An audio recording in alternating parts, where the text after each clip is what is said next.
Hello guys, welcome back to Ragadi. Ghaati movie review starring Anushka Shetty. ఈ movie almost ఒక profit venture అని ప్రొడ్యూసరే చాలా ఇంటర్వ్యూల్లో మెన్షన్ చేసిరు. Pre release business, OTT price చాలా బాగా వచ్చిందంటే సినిమాది. సో ఘాటి మూవీ ల్యాండింగే ఒక safe project. So theatrical business అనేది ఎంత చేస్తే అంత ఎక్స్ట్రా అన్నట్టే. అండ్ నేను ఇదంతా ఎందుకు చెప్తున్నా అంటే, ఘాటి సినిమా చూసిన తర్వాత ఈ సినిమా థియేటర్ లో పెద్దగా బిజినెస్ చేస్తుంది అని నాకు అనిపిస్తలేదు. ఎందుకంటే మూవీ అంతగా బాగాలేదు, నాకైతే అస్సలు నచ్చలేదు. మోస్ట్ ప్రిడిక్టబుల్ కదా ఘాటి సినిమాది. దానికి తోడు ఎటువంటి హై మూమెంట్స్ ఉండవు. ఇది ఒక సో కాల్డ్ మాస్ సినిమా, ఒక elevation based character hero based cinema. అంటే పుష్పరాజ్ లేదా పుష్ప ఫీమేల్ వర్జన్. ఈ విషయం డైరెక్టర్, ప్రొడ్యూసరే చాలా సార్లు మెన్షన్ చేసిరు. సో సెటప్, ఎక్స్పెక్టేషన్స్ ఆ విధంగా సెట్ చేసినా కూడా సినిమాలో ఏ మాత్రం హై మూమెంట్స్ పడవు. చాలా బోరింగ్ అంటే చాలా బోరింగ్ గా వెళ్తా ఉంటది సినిమా. మోస్ట్ ఎక్స్పెక్టెడ్ బీట్స్ తీసుకుంటా ఉంటది అండ్ చాలా అంటే చాలా అన్సాటిస్ఫాక్టరీ వేలోనే ఎండ్ అవుతుంది.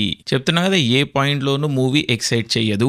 అనుష్క గారికి ఉన్న మాస్ పుల్ మనకు తెలుసు. ఈ ఘాటి సినిమాలో ఆవిడకి క్వీన్ అన్న టైటిల్ పడ్డది. క్వీన్ అనుష్క. అనుష్క గారికి 100% ఆ టైటిల్ డిజర్వింగ్. ఎందుకంటే ఉంది, ఆవిడకి ఆ మాస్ పుల్ ఉంది. ఈ ఘాటి మూవీ నేను ఈ రోజు సింగిల్ స్క్రీన్ లోనే చూసినాను. డీసెంట్ ఆక్యుపెన్సీ ఉండే, పెద్దగా పబ్లిసిటీ లేకుండా, ఎటువంటి ఎక్స్పెక్టేషన్స్ లేకుండా వచ్చింది ఘాటి. అయినా కూడా డీసెంట్ ఆక్యుపెన్సీ ఉంది అంటే అది కేవలం అనుష్క గారి మూలాననే. ఆవిడ అసలు పబ్లిక్ లో కనిపించడమే మానేసారు. పబ్లిసిటీలో కూడా ఎక్కడ కూడా పార్టిసిపేట్ చేయలేదు. అయినా కూడా ఈ మాత్రం పుల్ ఉంది అంటే that is pure power of Anushka garu. So definitely she deserved a better film. And Ghaati ఆ సినిమా కాదు. క్రిష్ జాగర్లమూడి గారు చాలా అంటే చాలా డిసప్పాయింట్ చేసిరు. ఆయన మార్క్ కథ గాని, డైలాగ్ గాని, ఏవి గాని సినిమాలో లేవు. క్యారెక్టర్స్ అన్ని చప్పగుంటాయి. అసలు ఏముందనుకొని ఈ కథని తీసిర్రో నాకు అర్థం కావట్లేదు. కొండపొలం ఫ్లాప్ అయినప్పటికీ కూడా ఎంతో కొంత అర్థం చేసుకోవచ్చు కొండపొలం ఎందుకు తీసిర్రు అని. ఘాటిలో ఈ female launch pad, female Pushpa అన్న ఆస్పెక్ట్ తప్పించి ఏ ఒక్క ఎక్సైటింగ్ ఎలిమెంట్ కూడా కనబడలేదు నాకైతే. సో ఇట్స్ అన్ఫార్చునేట్ దట్ ఈ ప్రోడక్ట్ తయారై మన ముందుకు వచ్చింది. అది కూడా అనుష్క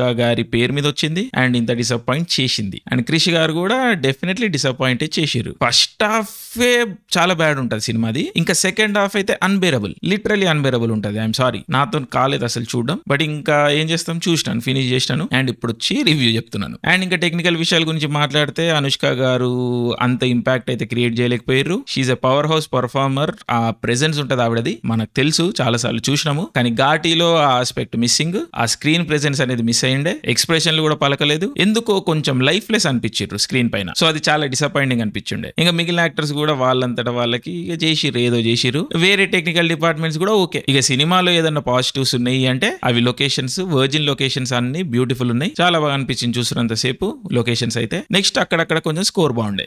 ఇంతకు మించి ఘాటిలో నాకు పెద్దగా పాజిటివ్స్ ఏం కనబడలేదు. సో ఓవరాల్ ఘాటి అనేది ప్రొడ్యూసర్స్ కి, మేకర్స్ కి సేఫ్ ప్రాజెక్ట్ అవ్వచ్చు. బట్ అనుష్క గారి ఫ్యాన్స్ అంటే మనకి ఒక ఎక్స్ట్రీమ్లీ డిసప్పాయింటింగ్ ప్రాజెక్టే. సో అనుష్క గారు మనకు కనిపించేది కేవలం స్క్రీన్ పైనే అండ్ ఆవిడ్ని మళ్ళీ మనం మంచి రోల్ లో చూడడానికి ఇంకేం నిలబడతావో తెలియదు. So yeah, very very disappointing Ghaati. నాకు నచ్చలేదు. అండ్ ఆల్సో వెళ్ళిపోయే ముందు ఈ ఘాటి అన్నది ఏదైతే సెట్టింగ్ ఉందో ఇది కొంచెం ఎక్స్ప్లాయిటేషన్, ఎగ్జాటిఫికేషన్ కిందికి వస్తుంది. ఈ ఘాటి అన్న పదాన్ని పుట్టించి, అంటే ఈ ఘాటి అన్న పదం ఉందో లేదో నాకు తెలియదు, బట్ నానుడిలో పాప్ కల్చర్ లో అయితే లేదు. ఆ ఈస్టర్న్ ఘాట్స్ లో ఉండే అక్కడి ప్రజలు వాళ్ళని వాళ్ళు ఘాటీలని పిలుచుకుంటారా లేదా కూడా మనకు తెలియదు. అట్లీస్ట్ నాకైతే తెలియదు. సో ఇలాంటి ఒక పదాన్ని సృష్టించి లేదా ఒక ఫ్రింజ్ వర్డ్ తీసుకొని ఒక బ్రాడర్ గ్రూప్ పైన రిప్రజెంట్ చేసి, లేకపోతే ఆ ఫోకస్ లో పెట్టి మళ్ళీ ఆ మనుషులని ట్రూగా రిప్రజెంట్ చేయకుండా బయట వ్యక్తులను తీసుకొచ్చి వీళ్ళు ఇది అని చూపించి వాళ్ళ కల్చర్ ని, భాషని, ఏ ఆస్పెక్ట్ ని కూడా ప్రాపర్ గా చూపించకుండా జస్ట్ ఏదో ఆ లొకేషన్ ని వాడుకొని ఏదో చేయడానికి చూసిర్రు. మామూలుగా కలోనియల్ పీపుల్ చేసేవాళ్ళు ఇట్లా ఇండియన్స్ పట్ల, లేకపోతే ట్రైబల్ పీపుల్ పట్ల, లేకపోతే లాటిన్ అమెరికన్స్ పట్ల.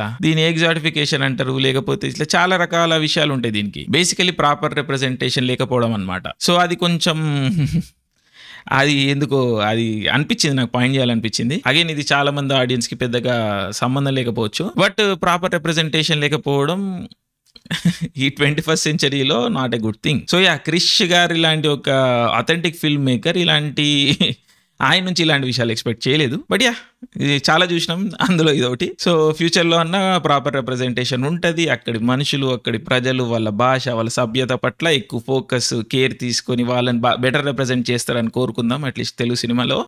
Fingers crossed. But yes, Ghaati was a disappointing affair. Again ఒక ప్రాపర్ అనుష్క గారి ఫిల్మ్ కోసం the wait continues. So yeah, thank you, love you all, Jai Hind.